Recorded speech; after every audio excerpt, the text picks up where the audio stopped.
E obrigado a você que está assistindo o nosso vídeo. Se você gosta do nosso conteúdo, por favor, deixe o seu like e se inscreva aqui no canal, né? Pois bem, olha só, parabéns mais uma vez aos repórteres aqui da Metrópolis, trouxeram essa informação aqui sobre o PCC tentando entrar em contato, tentaram, sem sucesso, é importante ressaltar, se aproximar do ministro do STF, o Cássio Nunes, né? Você lembra do papo, né? Do diálogo cabuloso. Vamos tentar estabelecer um diálogo cabuloso com Cássio Nunes também, né? E não conseguiram, né? Excelente notícia, isso depõe a favor do Cássio Nunes. Aqui, ó. O que aconteceu? O faccionado, o Rodrigo Felício Tiquinho, driblou todas as camadas de proteção da penitenciária de segurança máxima, presidente Venceslau II, no interior paulista, e conseguiu enviar cartas escritas à mão que ultrapassaram os muros da cadeia e chegaram a comparsas que estão nas ruas. Em uma delas, o envio dos manuscritos contaram com a ajuda da companheira de Tiquinho, que faz às vezes de pombo-correio durante as visitas. Ou seja, o cara ele estava mandando informações através da esposa dele, né? E lembra que recentemente o STF proibiu a revista íntima, né? Porque seria vexatória. Não pode fazer revista nas mulheres dos presos, porque é uma coisa muito vexatória, isso e coisa e tal. E agora os presos conseguem mandar cartas para o pessoal tranquilinho, né? Porque elas vão passar por lá, né?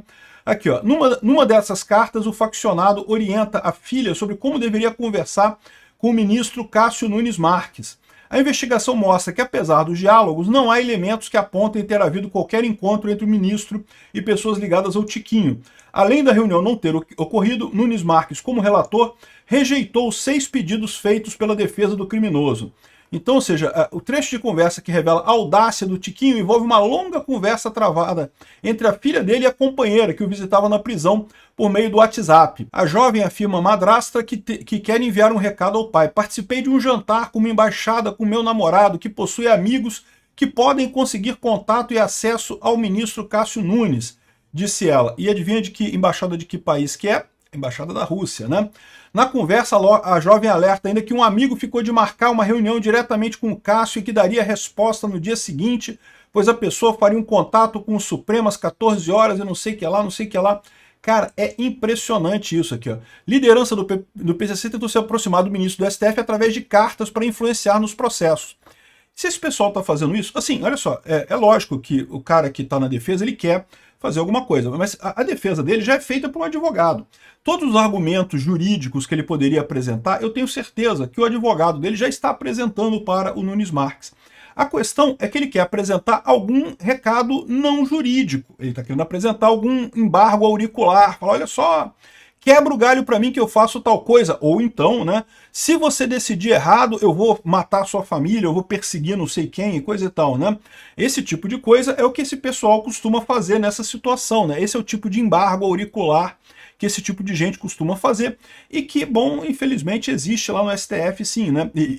Lembra, né? O pessoal do PCC falava que tinha um diálogo cabuloso com o governo anterior, né? Aqui, ó.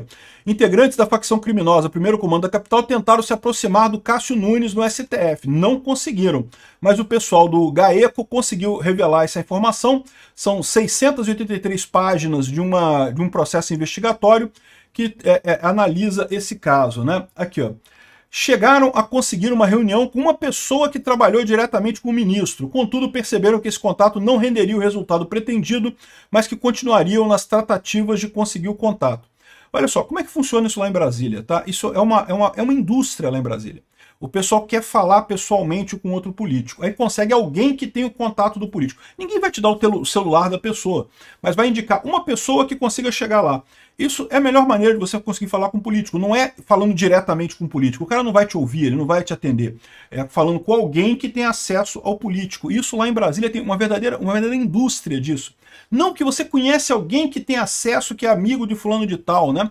Para você ter acesso ao amigo, tu já tem que pagar uma grana, isso vai dar dinheiro. Não, isso é cobrado, tá? Não é de graça, eu tô falando, é uma indústria. Você paga grana para alguém que conhece um amigo de alguém famoso lá em Brasília. É assim que funciona. O pessoal, isso tem valor, essa informação. Você conhecer alguém que conhece alguém. E, de novo, e não é de graça, é caro. E para chegar no amigo, para chegar na pessoa, aí é mais difícil ainda. O amigo vai conversar para chegar na pessoa, você vai ter que pagar para o amigo também, evidentemente, para chegar na pessoa, né? Enfim, aqui, ó, o STF informou em nota que audiências com advogados são procedimentos normais para ouvir argumentos da defesa, que nesse caso todas as decisões tomadas por Nunes Marques foram desfavoráveis ao PCC, ou seja, não teve a contaminação do Nunes Marques, mas que tentou, tentou. E o curioso dessa história é justamente isso daqui, olha só como é que é isso daqui, ó. Estou em Brasília, tive um jantar ontem com o pessoal da Embaixada da Rússia no Brasil, que são amigos do Gabriel, meu namorado. Ele já pediu para ele o contato de alguém para falar com Cássio Nunes. Não disse o que era, só precisava entrar em contato com ele. Esse amigo dele ficou de conseguir uma reunião com ele ou com alguém da confiança dele. Oi, 14 horas o amigo do Gabriel, o amigo de alguém aqui, eles ocultaram o nome aqui, não sabe quem que é, vai passar o que consegue, porque vai falar de manhã com o contato que tem no STF. Avisa meu pai que vou mandar o Telegram assim. Se der, marcar reunião. Olha que legal, pai, consegui fechar um médico muito legal na minha empresa. Ou seja, né, eles dizendo que, né, vão fazer uma chave de código, né, um código para dizer que conseguiu o contato, né? Se não der, eu falo o que aconteceu, mas usando o nome da minha empresa, tá? Combinado, né? Eles devem ter esse tipo de coisa, qualquer coisa. Qualquer coisa pode chamar aqui qualquer horário, perfeito, mas vai que dá certo, bem mais rápido por esse e-mail. Ou seja, eles estão falando aqui, isso daqui parece que é algum WhatsApp, alguma coisa que eles estão usando. Isso aqui foi extraído pela Polícia Federal, tá? Então pode ser o WhatsApp isso daqui, tá? Porque isso aqui é extraído por aqueles sistemas de invasão de celular, né? O Celebrite, alguma coisa assim que eles usaram para extrair isso daqui. Por isso que tem essa interface diferente. Mas isso aqui provavelmente é o WhatsApp, ou então Signal, ou algum outro sistema de conversa desse. Só uma coisa, pergunta para ele se ele tem um advogado de extrema confiança, ou se ele quer que eu pegue um aqui, porque a gente conseguir a reunião, precisamos ter uma base jurídica, né? Tem um advogado para formular essa parte. Mas, de novo, se fosse a questão jurídica, o próprio advogado que está constituído no processo já faria isso, né? O que eles estão querendo dizer aqui é que tem que ter um advogado que é para passar o embargo auricular que vai além do jurídico. O jurídico, meu amigo, os advogados dele já fazem esse tipo de coisa, né? Se ele está fazendo esse esquema todo aqui para conseguir chegar no Cássio Nunes, é porque o ponto que ele iria colocar não era jurídico. De novo, se fosse jurídico, o advogado normal dele do processo já faria isso, né? Tem um advogado para formular essa parte, não posso chegar lá e falar, ó, solta o meu pai, não sei o que lá. Se ele não tiver, eu arrumo aqui alguém para montar mesmo uma tese e deixar bonitinho, mas precisa ser de confiança, porque lógico, porque não é argumento jurídico, é argumento extrajurídico, né? E beleza, continua aqui. Tem algo para começar a conversa, se ele tiver 1% de dúvida sobre a pessoa, não pode, porque é a nossa maior chance. Ou seja, eles vão tentar ameaçar o Cássio Nunes ou prometer alguma coisa para o Cássio Nunes para soltar o cara, né? Mas ele precisa de um advogado para parecer, para dar uma iminência de que é alguma coisa direito, alguma coisa de legal, né? Então não podemos arriscar com as pessoas que podem prejudicar. Frisa isso aí bem para ele, por favor, né? Frisa bem, pode deixar, estou dirigindo, quando chegando na cidade dele, daí leio tudo que te mando de lá, né? Ou seja, continua a conversa aqui e fala, avisa ele que a primeira pessoa que estamos tentando está tendo um pouco de dificuldade em marcar direto com ele. Isso é outra coisa. Por que precisa marcar direto com Cássio Nunes? Se fosse um argumento jurídico, meu amigo, coloca no processo, coloca lá no processo, avisa lá no gabinete dele que protocolou alguma coisa. Não precisa ter contato direto com o juiz, né? De novo, é porque o que eles querem aqui não é argumento jurídico, é argumento extrajurídico, né? É ameaçar o Cássio Nunes ou é prometer alguma coisa para o Cássio Nunes. Na próxima semana eu vou de Brasília de novo, que é o dia da sessão plenária, eu acompanho o deputado federal. Ou seja, tem um deputado federal nessa história aqui também, né? Aqui, ó, a primeira pessoa não funcionou, mas estamos recebendo o que ainda pode ser útil. Só quero o tiro certo, não quero ficar gastando contatos à toa. Contatos custam caro, como eu expliquei para vocês, em Brasília tem essa indústria de você conseguir contato das pessoas lá. Custa caro você conseguir o contato, né? Enfim, na próxima semana eu vou a Brasília de novo, na quarta dia da sessão plenária, eu acompanho o deputado federal, estou sondando mais alguém que possa ser mais direto, né? Mas no geral é isso, tentando conseguir, né? E até esse povo é muito corrupto e folgado, está querendo ganhar em cima do outro, então vamos ter que agir certeiro. De novo, ela está falando o que eu já falei para vocês, rola dinheiro para você conseguir o contato da pessoa, e certamente para a pessoa te dar o contato do Nunes Marques mais ainda, né? Estamos correndo, eu do meu lado, com contato de trabalho, com o pessoal que conhece aí lá em Brasília. Ok, já converso com você. Ou seja, isso aqui são as evidências. Nada indica que eles conseguiram o contato com o Nunes Marques. O Nunes Marques negou todos os pedidos da defesa, então juridicamente nada foi para frente. E o embargo auricular que eles estavam querendo fazer ali, né, que é ir lá e falar alguma coisa diretamente com com o Nunes Marques fora do processo jurídico, né, o argumento extrajurídico da coisa, eles não conseguiram, né? Isso aqui é um escândalo, porque mostra que se esse pessoal estava tentando isso com o Nunes Marques, é porque com outros ministros eles conseguem, né? Tem outros ministros que já estão nessa parada. Outra coisa aqui, olha só. Defesa do integrante do PCC pediu a redistribuição dos processos no STF após decisões do Nunes Marques. Não, porque o Nunes Marques a gente não tem contato. Redistribui significa sortear de novo os processos para ver se cai em alguém que eles têm o contato, né? O papo cabuloso, né?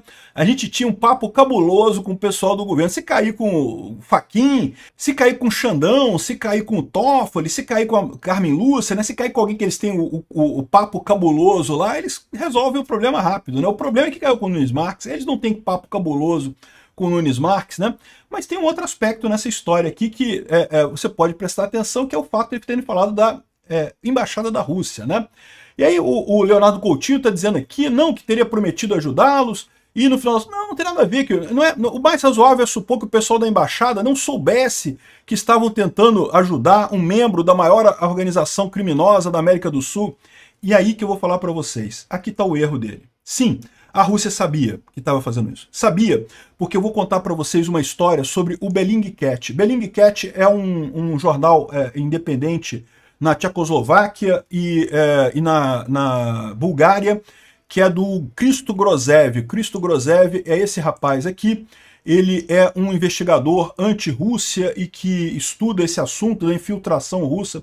Vocês sabem, a Rússia se infiltra em vários países. Se infiltra na Bulgária, se infiltra na Alemanha, se infiltra nos Estados Unidos. Recentemente, alguns dizem que conseguiu eleger o presidente americano.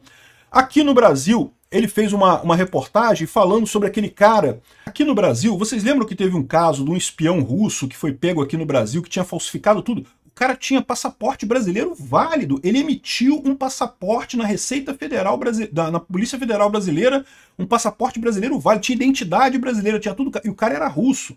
Como é que esse cara conseguiu essas coisas todas aqui no Brasil? Não era falsificado, não. Estava no sistema da Polícia Federal, lá o passaporte dele. Era tudo certinho. Aí você fica pensando, pô, é lógico que tem infiltração russa aqui no Brasil. E como é que os russos fazem essa infiltração? E o Christo Grozev, ele tem vários papers explicando como é que funciona isso. E é através dessas organizações criminosas que eles fazem isso. Por quê? Como é que é o processo que os russos fazem em qualquer país? Certamente foi como fizeram aqui no Brasil. O que eles podem oferecer? Eles começam ajudando organizações criminosas, de graça. Tipo assim, o PCC precisa de uma identidade falsificada? Os russos sabem falsificar a identidade muito bem, eles têm acesso a papel. Você sabe que esse papel de passaporte, papel de identidade, só são vendidos para governos, né? Você, como pessoa física, você não consegue chegar lá, me vê aí o papel que é usado para isso. Não pode. Só países podem comprar isso. A Rússia é um país, a Rússia compra e produz falsificações de identidade perfeitas. Isso, para criminosos aqui no Brasil, para o pessoal do PCC, o pessoal do Comando Vermelho, isso é ouro, isso vale ouro. E os russos fazem esse negócio, eles ajudam essas organizações meio que de graça. Não cobra nada não, tá aqui, ó. Ah, você quer fazer isso? Eu arrumo para você, eu ajudo você, eu emito a identidade aqui pro seu capanga, para ele fugir aí, para ele fazer alguma coisa. Eles fazem isso de graça. Por que eles fazem isso de graça? Porque, é lógico, rapidamente essa organização começa a usar os russos como braço de apoio, começa a depender dos russos para isso. E aí, eles sabem também que toda organização criminosa acaba tendo traços dentro da polícia. É inegável, é natural. Né? A polícia e as organizações criminosas, né, estão em contato direto ali, a polícia investigando as organizações, mas, invariavelmente, o PCC deve ter policiais comprados. Você tem alguma dúvida que tem policiais no Brasil que são comprados pelo PCC? É lógico que tem, né? É lógico que tem gente dentro das polícias que estão na folha de pagamento dessas organizações criminosas. Elas não chegariam até onde chegaram se não tivessem esses contatos. E é aí que a Rússia infiltra dentro da polícia. Ela ajuda a organização criminosa em troca dessa infiltração da organização criminosa dentro da polícia.